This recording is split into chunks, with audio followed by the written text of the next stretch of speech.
Ang mga eksperto ay paulit-ulit na nagbabala na ang isang malaking 8.2 magnitude na lindol ay maaaring tumama sa Pilipinas at ang mga propeta ay nagbabala pa na sa Hulyo 5, 2025, ang Philippine Sea Region ay makakaranas ng isang napakalakas na lindol. Kung ito ay mangyayari, hindi natin matiyak.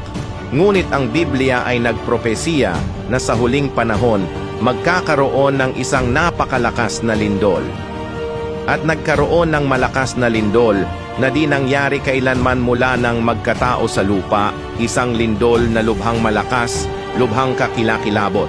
Pahayag, Datats 18. Sa harap ng paparating na sakuna, paano tayo makakaligtas? Hindi ito sa pamamagitan ng paghahanda ng pagkain o ng mas madalas na pagpunta sa simbahan, kundi sa pamamagitan ng pagsalubong sa Panginoon.